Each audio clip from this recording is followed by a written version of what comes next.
현안에 대해서 좀 여쭤볼게요. 사실 지금 9대 시의회 이제 의장으로서 지금 활동을 하고 계신데 사실 그 전에 이제 좀 민주당한테 이제 시 의석도 좀 많이 빼앗겼었고 사실 그랬었는데 이번에는 또 어떻게 윤석열 정부와 이렇게 시너지가 맞아서 45석을 이제 가져오게 됐는데 좀 시 운영에 있어서 좀 어떤 장점이 있고 이런 운영에 좀 도움이 되는지.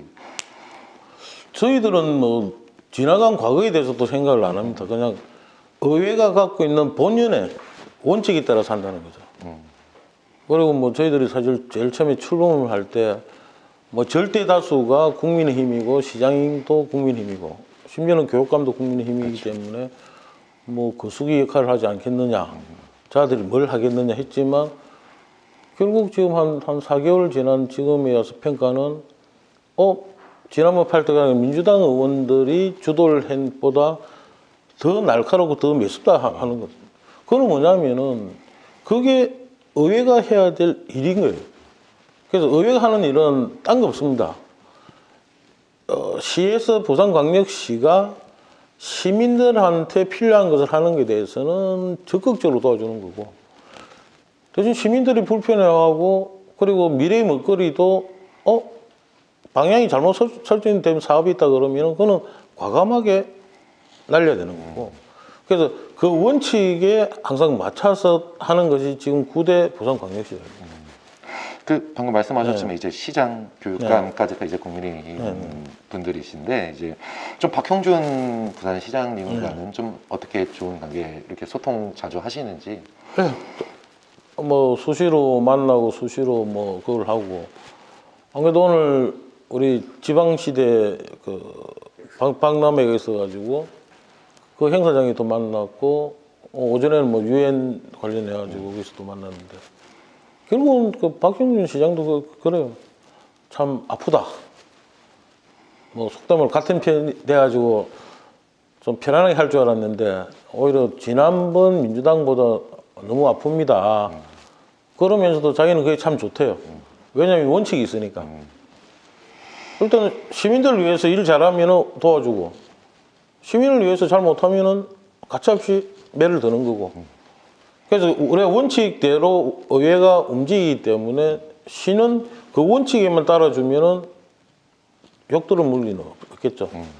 그런데 결국 이제 박영준 시장이 지금 이제 재선이라고는 이야기를 하지만 실질적으로 훼손을 해봤자 2년밖에 안 된단 말이에요. 네, 짧았죠.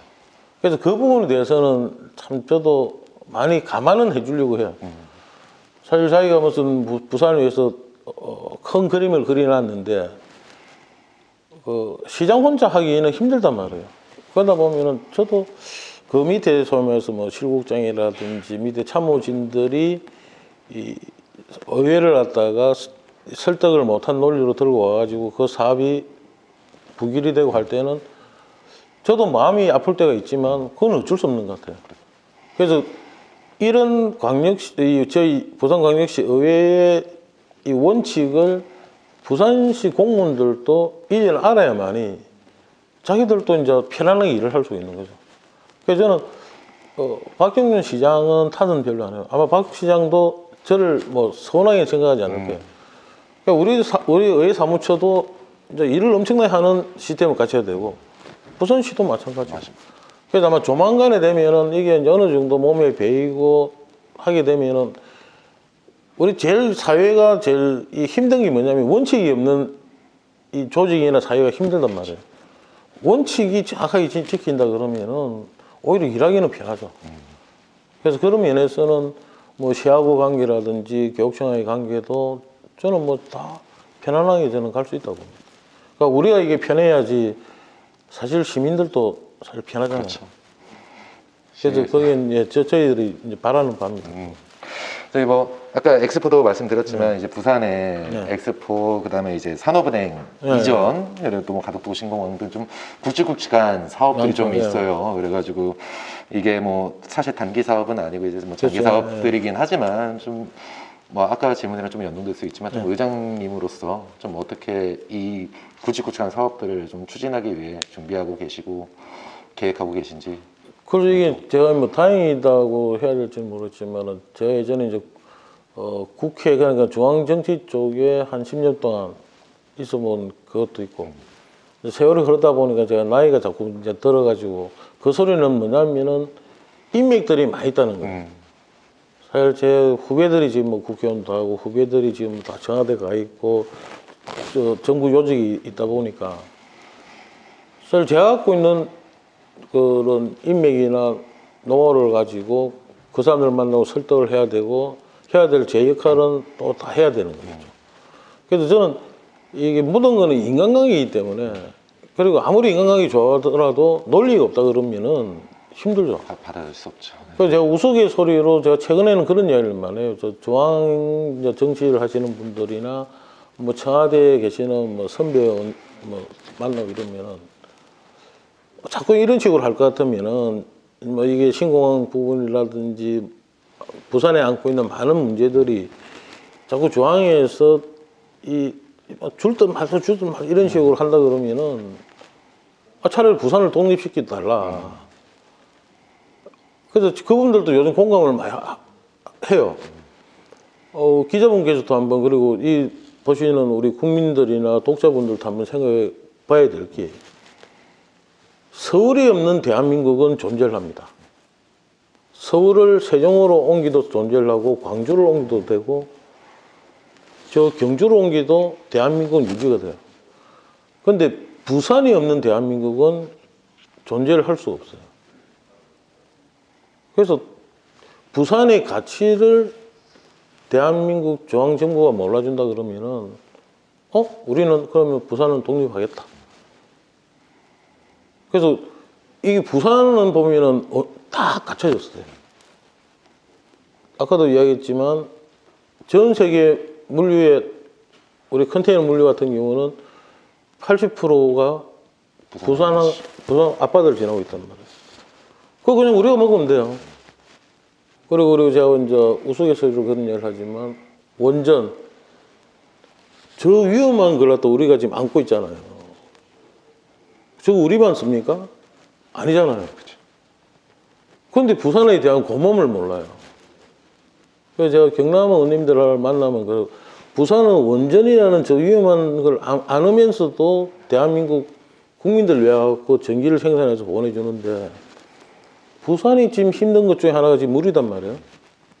물에 대한 부분도 좀 터놓고 하자. 그리고 우리가 또 도와줄 수 있는 거 있으면 도와주는 거고. 그래서 이제 그런 면에서 저희들이 얼마 전에 이제 불경하고 전체 의원님들을 우리가 모아가지고 워크숍도 한 취지가 이제 그런 거예요. 서로가 만나가지고 잘 그렇게 이제 풀어 나가자는 거죠. 그래서 우리 국민들도 좀 그런 데에 대해서 부산에 대한 고마움을 저는 알아줬으면은 만일에 부산이 없다 그러면은 6.25 때 다 끝났어요. 근데 6.25 때 대한민국 모든 국민들의 피난을 우리가 다 받아줬기 때문에 오늘날 부산의 도시계획이 엉망이에요. 삼복도로에 다다닥 붙어 있죠. 저는 어떻게 할 수가 없단 말이에요. 그래서 지금 아까 얘기했던 원전까지 해가지고 대한민국 국민들을 위해 희생을 하고 있죠. 그렇게 국민들을 뭘 하고 있는데, 그리고 이 부산항이 없다 그러면은 오늘날의 대한민국은 절대 존재를 못 한단 말이에요. 그런데 부산이 뭘 하려고 하는데, 그거는 부산 혼자 잘못 짜는 것이 아니고, 대한민국이 지금보다 더 큰 발전을 이루겠다는 거예요. 그래서 그런 부분을 우리 국민들도 좀 알아가지고, 부산만큼은, 근데 이게 지정학적인 위치가 부산이 아닌 다른 시도가 맞다 그러면은 저는 거기다가 해주길 바라요. 근데 부산은 지정학적인 위치가 그러다 보니까, 그러다면 부산에 대해서는 지원을 해줘야죠. 우리가 쉽게 얘기하면 우리 도서 지방에도 특별법을 만들어갖고 엄청난 지원을 해줬단 말이에요.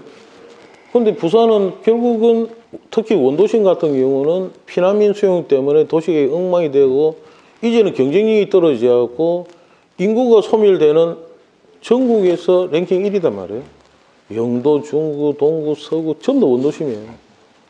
그럼 거기에 대해서는 정부에서 이 보답을 해줘야죠. 그래서 보답을 해주지 못하면 언에 대해서 보답을 해주지 못한다는 거는 이건 아주 잘못됐죠. 그래서 우리가 부산에 보면은 전 세계 유일하게 유엔 국립묘지를 지금 갖고 있잖아요. 그러니까 오늘 또 사실 그것 때문에 전 세계 우리 22개 국가 우리가 파견했던 사람들 와서 오늘 또 거기서 대한민국을 위해서 이제 희생했던 사람들에 대해서 추모도 하고 그런 걸 가졌는데, 그래서 부산은 그분들의 마음을 잊지 않으려고 계속 그 하는 진짜 보답을 할 수 있는 신의를 갖고 있는 도시죠. 그래서 이번에 그 중앙아시아나 저기 프랑스 파리나 저 벨기에 브뤼셀 가서도 제가 했던 이야기가 다른 도시하고는 다르다.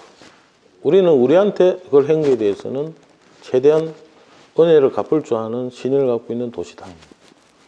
근데 그런 이야기를 하면은 다들 좋아해요. 근데 그걸 잘 모르는 사람이 좀 뭐랄까 우리나라 국민이 아닐까. 오히려 더 그렇죠. 모르는 사람들. 그러니까 대한민국 사람들이 부산의 가치를 잘 모르는 것 같아요. 그러니까 대한민국 중에도 부산 사람들이 부산의 가치를 모른다니까. 이 부산이 왜 부산이 중요한지, 왜 부산이 이 신공항이 들어와야 되고 동남권이 돼야 되고 그리고 부울경이 다 합치져 가지고 시너지를 갖다가 해야 될지를 부산 사람이 제일 모르는 것 같아요.